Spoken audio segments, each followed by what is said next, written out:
But Caitlin Clark is the one that got everybody watching and talking about it and covering it. You see, once she went down, once she got hurt, all the major networks stopped covering the WNBA. I didn't see no major networks really covering the WNBA. They've had enough. Enough disrespect, enough silence, enough carrying a league that never carried them back. Caitlin Clark and the entire Indiana Fever have reached their breaking point. This isn't just basketball anymore. It's about respect. It's about truth. It's about justice. So now the question is yours. Should Caitlin Clark and her teammates walk away from a system that's been broken from day one, or stay and fight to change it from within? Drop your thoughts below. This is your moment to be heard. Damn about the Indiana Fever. We are Caitlin Clark fans. Don't get it confused. Y'all can go right back to playing in front of 6,000 and 7,000 people in an empty gym again for all we care. Y'all better figure it out.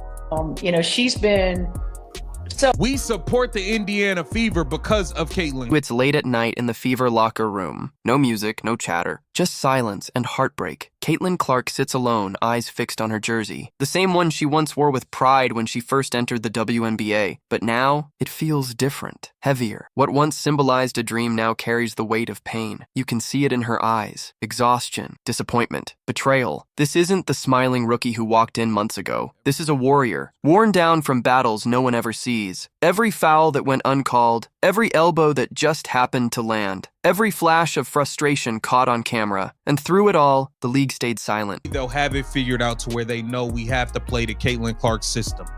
We couldn't even make it past missing the damn CBA negotiations without you talking like this. This is a disaster. It's all built up, and tonight, she's had enough. Her teammates feel it too. Aaliyah Boston silently tapes her wrist. Again, Lexi Hall leans against her locker, eyes distant, lost in thought. Even coach Stephanie White looks defeated, trying to hold together a team that's already slipping apart. This isn't the same Fever that started the season full of hope. This team is exhausted, physically, mentally, emotionally. But the truth no one expected? They're not just tired of losing. They're tired of being used. Used for ratings, used for storylines, used to lift the league, while they're left with scraps. Caitlin's voice breaks the silence, trembling but fierce. We gave them everything, and they gave us nothing back. And in that moment, everyone knew this wasn't just another season. This was the breaking point. I wouldn't have cared if an individual player posted in their story and was like, you don't want to share Adam Silver. But the fact that the WNBPA, who represents all of the players in the league, is doing that, it's just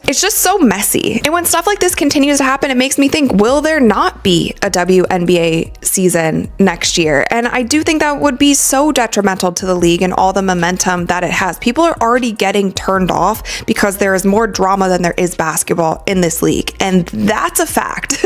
That's a fact. There have been so many things that have just been dramatic. The WNBA, once built on promises, has become a league tangled in politics. Pay gaps, unfair treatment, and biased officiating. A commissioner who smiles for cameras but refuses to face the truth. You can't build greatness on disrespect. You can't grow a league while tearing down the very stars who built it. Caitlin Clark, the player who reignited women's basketball, now feels trapped in the system she helped save. No support, no fairness. And every time she speaks out, they label her emotional or overreacting. But how long can someone stay silent when their dream becomes their nightmare? Coach Stephanie White looks around the locker room, voice soft but steady. Maybe it's time. Time to walk away. Time to take a stand. Time to leave a league that never stood for us. Whispers spread. A boycott. A walkout. The Indiana Fever might finally take a stand against unfair pay, biased calls, and years of disrespect. The room shifts. The sadness fades. You can feel it. They're no longer broken. They're angry. And for the first time, they're united. A revenue split, it is much harder than just saying, oh yeah, sure, we'll give you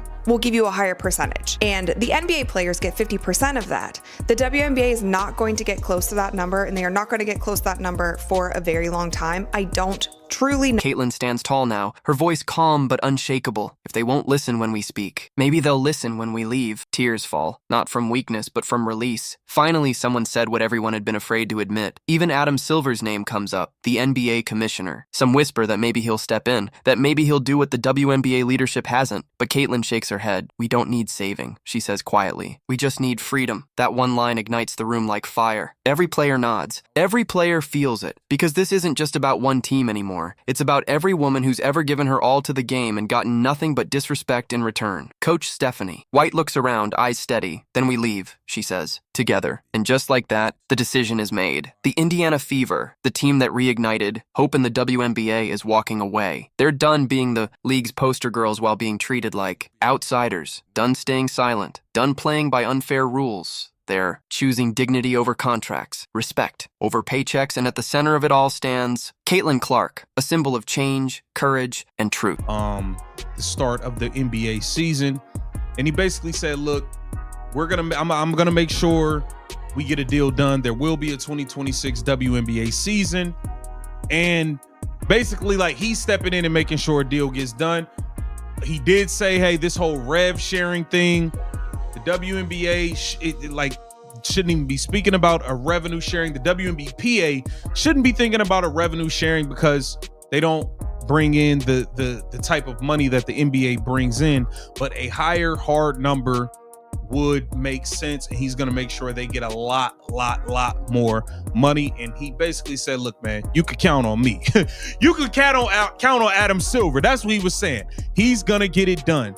And the WNBPA. And as Caitlin walks out of the locker room for the last time, the lights fade behind her, symbolic and real. The WNBA just lost its brightest star, and maybe this is how a revolution begins. Love her or hate her. No one can deny what Caitlin Clark has done for the game. She brought millions of fans, renewed passion, and a spotlight brighter than ever before. All she ever wanted in return was fairness. But sometimes, walking away speaks louder than any speech ever could.